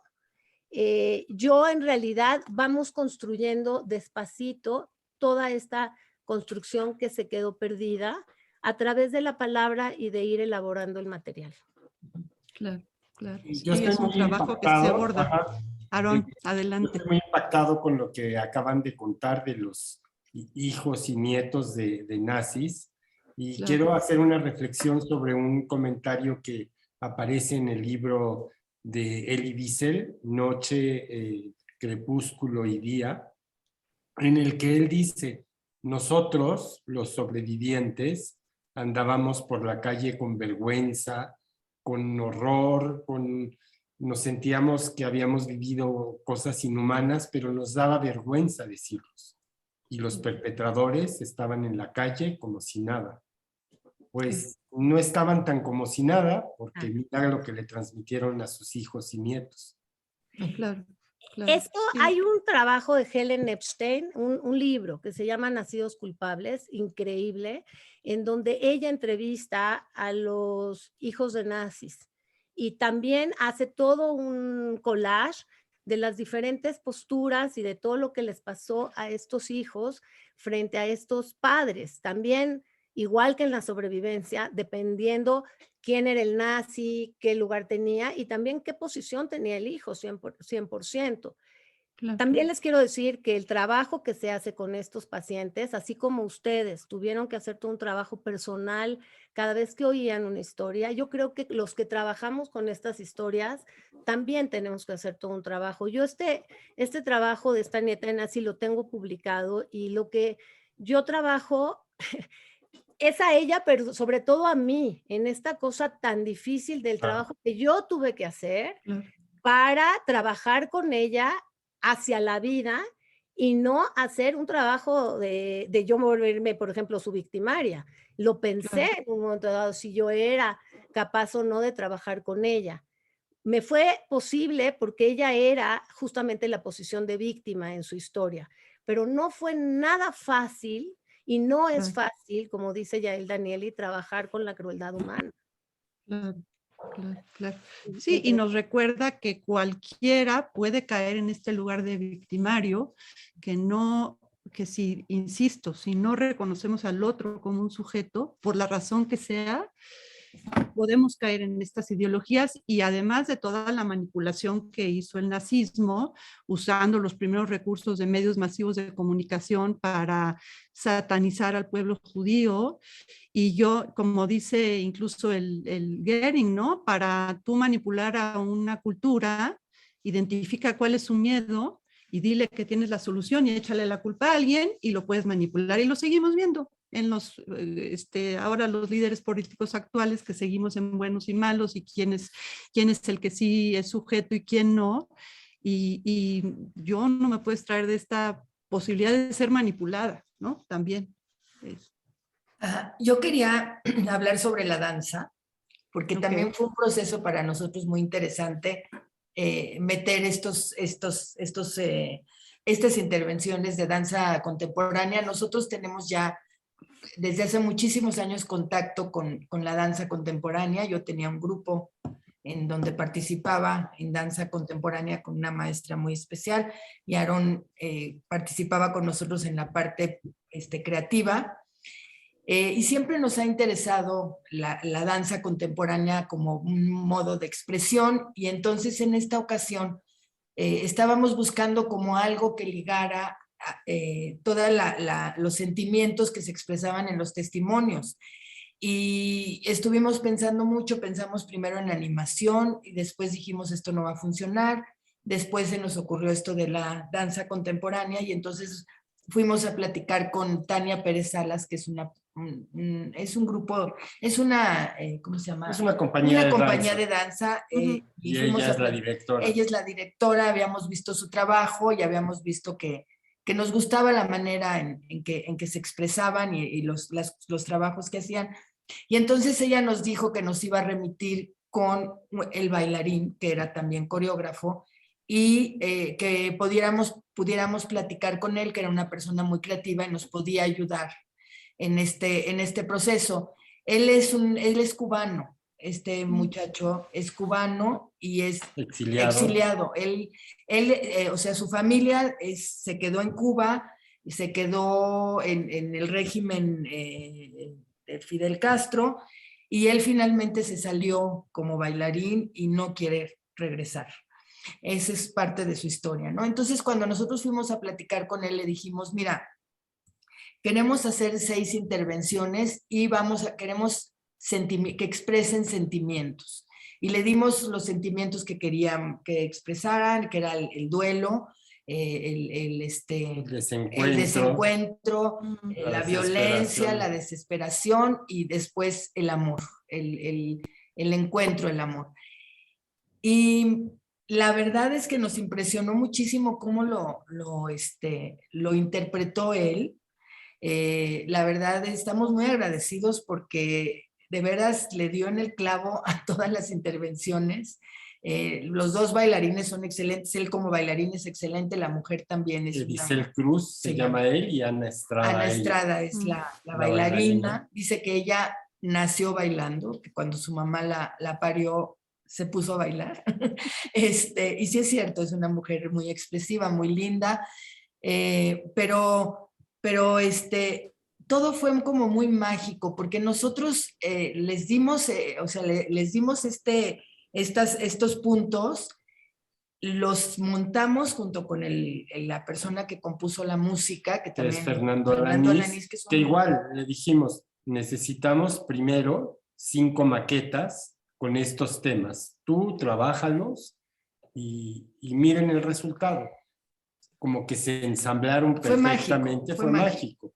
Entonces son 5 o 6 momentos de 1 minuto y medio cada uno, que son respiros para el espectador, porque pues, son puros testimonios y es mucha información, pero como dice Miriam, son los momentos que te transmiten sin palabras los sentimientos de lo que te están diciendo los hijos de sobrevivientes. Y el proceso, ¿no? Fíjate que eso es algo muy interesante que tú hoy nos aclaraste muy bien, porque la gente que ha visto el documental siempre nos habla, al final acabamos hablando de la danza y nos dicen que es algo maravilloso y bueno, es todo Y un amigo nuestro que es compañero mío de la universidad nos dijo, es que ustedes con la danza expresan sin palabras lo que la gente expresa con la mente, con las palabras. Entonces, pues hoy nos acabas de aclarar de algo muy padre, que es esto, el proceso que vivieron estas personas. Y sí, la verdad ha sido muy enriquecedora toda tu intervención para nosotros. Y yo creo que este conversatorio para nosotros ha sido como muy esclarecedor, revelador, ¿no? Y esclarecedor sobre nuestro trabajo. Ya vamos a poder hablar mucho mejor. Bueno, pero ahora sí que yo estoy agradecida con ustedes de haberlos encontrado, haber encontrado el documental, que me parece de veras un documental muy valioso, y que efectivamente en este proceso de la danza es como podríamos ver cómo se borda fino y despacio para poder ir trabajando con todos estas situaciones tan dolorosas en la clínica, pero también en los testimonios, porque estoy segura, a mí sí me gustaría, ya de entrada yo les digo que soy su primera persona que quisiera ver los testimonios completos. No nada más por mi interés profesional, también por mi interés personal de verlo. Porque siento que hay una sensibilidad muy especial que se siente en la expresión de cada uno de los entrevistados, y escogieron muy bien los momentos. Entonces, qué bueno que ustedes pudieron disfrutar esta plática. Yo la disfruté también profundamente. Y junto con Maxim, que de verdad también nos has dirigido y has establecido unas preguntas de veras que nos ha permitido tener un tiempo muy sabroso. Yo decía, es muchísimo tiempo, pero es todo lo contrario. O sea, ahora ya no quiero que se acabe.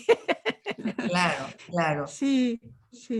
Les queremos compartir que también este trabajo lo presentamos con la Asociación Psicológica del Estado de Nueva York. Ya van 2 veces que lo presentamos ahí. La primera vez asistieron como 80 personas, 80 psicoanalistas y psicoterapeutas.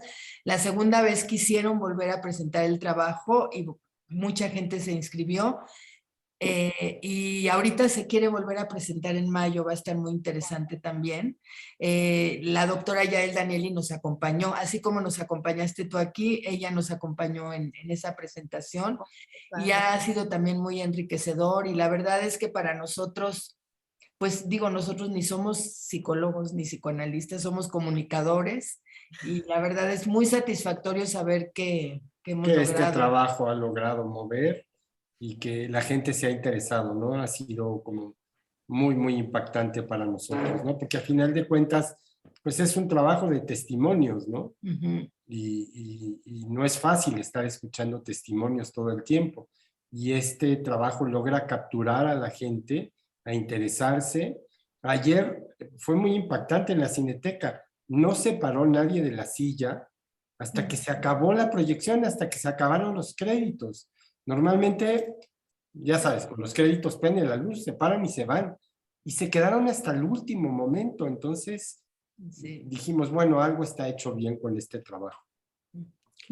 Claro, sí, y esta nota de vida, ¿no? A mí también me gusta mucho que termina así, ¿no? De creatividad y de vida, y aunque no sean terapeutas, tienen la sensibilidad de los terapeutas y la posibilidad de estas entrevistas guiadas que hacen a los hijos de sobrevivientes, pues ese es una especie de trabajo terapéutico, y usan estos recursos también sublimatorios, ¿no? Para la situación del trauma. Que de hecho en el documental Maxim, digamos, tiene una intervención ahí que me parece fundamental, porque hace, bueno, la ponen en el cambio a todo esto, ¿no? O sea, cómo tú pones que esta gente que cuando entra a esta posibilidad de estar tan cerca de la muerte, cuando tienen la posibilidad de sobrevivir y salir a la vida, es un motor hacia la vida, hacia querer aprovechar la vida. Algunos de ellos decían, es que mis papás se comían la vida a pedazos. Abocados, ¿no? Sí, o sea, tan lindo, ¿no? Y la gozaron y la hicieron. Sí. Esta Shanique Berman lo dice. Exactamente. Sí. Aunque también hubo hijos de sobrevivientes que decían que tenían toda una culpa de tener placer por toda la forma en la que vivían con los sobrevivientes, que tenemos que siempre tener este collage, ¿no? De estos sobrevivientes que fueron hacia la vida, hacia la fuerza, hacia esta parte tan linda que pudo decir Maxim, ¿no? Porque es cierta, ese motor de una gran pulsión de vida. Pero había uno, por ejemplo, Benny Kellerstein, que decía, si hubiera un tren hacia la muerte, saliendo de Alemania, mi papá lo hubiera tomado.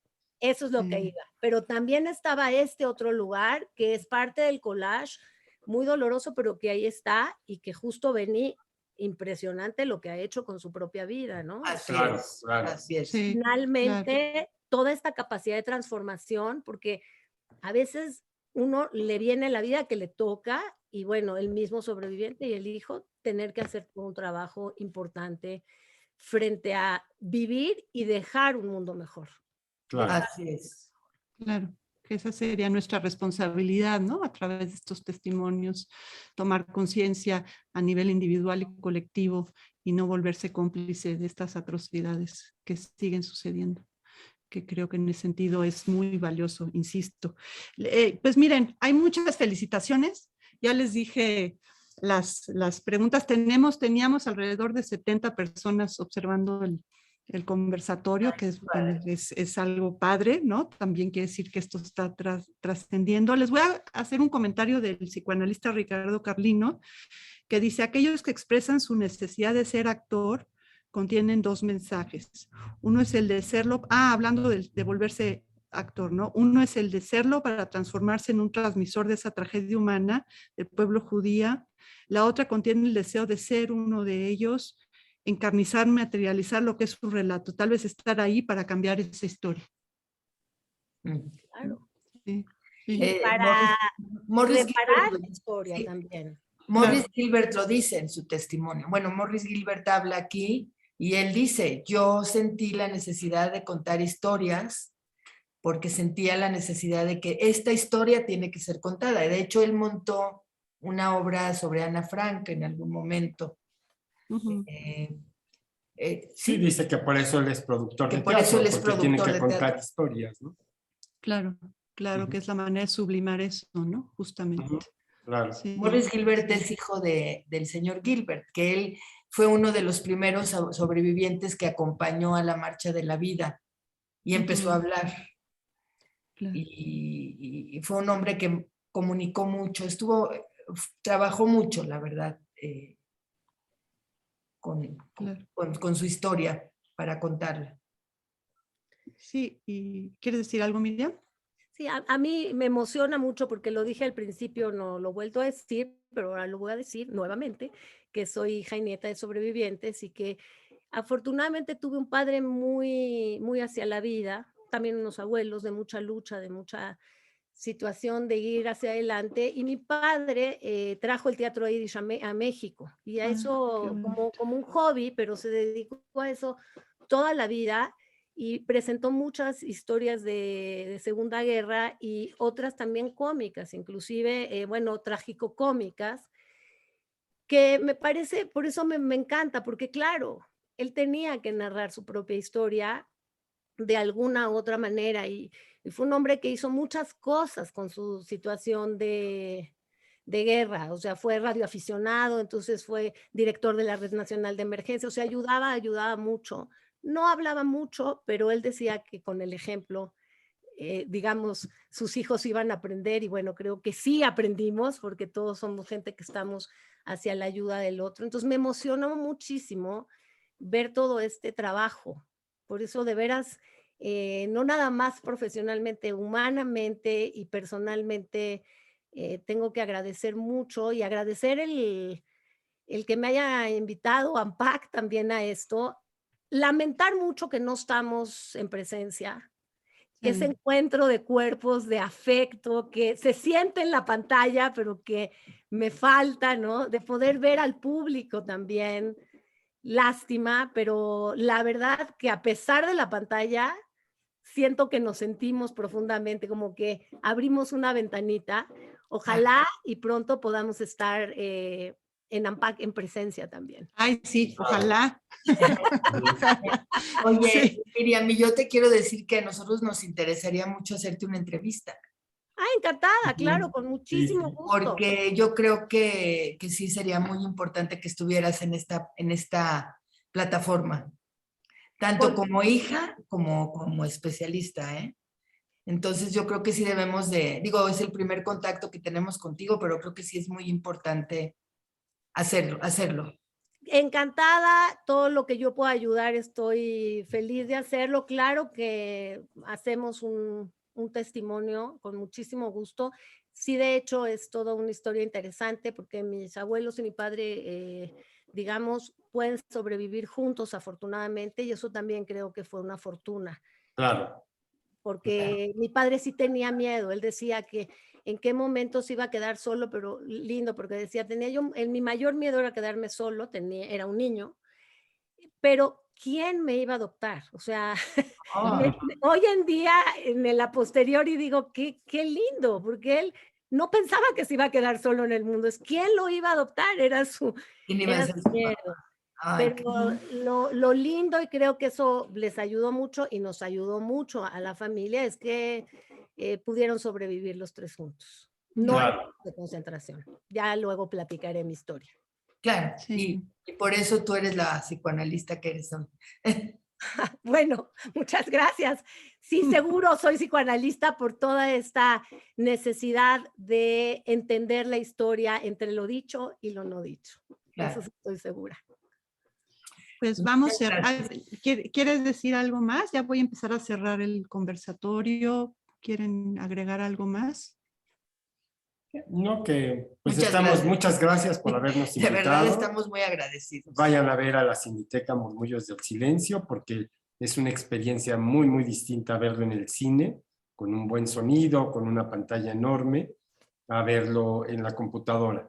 Pero bueno, por eso lo quisimos compartir, para que lo vieran, y si pueden verlo y recomendarlo, pues buenísimo. Y muchas gracias por la invitación, Maxim. Gracias. No, para mí fue un honor este conversatorio y que participé en el documental, en las entrevistas. También para mí eso fue un honor y me ha conmovido mucho el documental y todo el trabajo que hicieron. Siguen llegando felicitaciones, entonces bueno, creo que hay muy buena recepción. Me preguntan cuándo lo pueden ver en provincia, por streaming. Esa es una pregunta recurrente. ¿Tienen alguna fecha próxima? Pues esto de la pandemia nos ha frenado muchísimo. La verdad es que queremos llevarlo a muchos lugares. Estuvimos en el Festival Internacional de Cine Judío en Victoria, en Canadá, virtual también. Entonces, y nosotros queremos ir y llevarlo y presentar, pero pues la pandemia nos ha detenido de una manera tremenda. Lo de la Cineteca también, primero eran salas completas, ahora son salas a la mitad. Pero bueno, esperemos que esto termine y que podamos llevarlo a muchas cinetecas, a muchos lugares, a muchas universidades. Ojalá que lo podamos hacer presencialmente para sentir este calor humano, para sentir esta cercanía. Y pues en esas estamos, ¿no? Tratando de difundirlo y de presentarlo en cualquier espacio posible.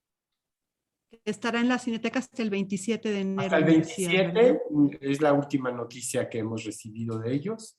Estuvo ya desde el 17, ya tiene casi mes y medio. Iba a estar hasta el 24 y ahora lo prolongaron. Entonces, pues igual con suerte lo vuelven a prolongar, no sabemos. No sabemos. Ok, bueno, pues estaremos atentos. Muchísimas gracias por su participación.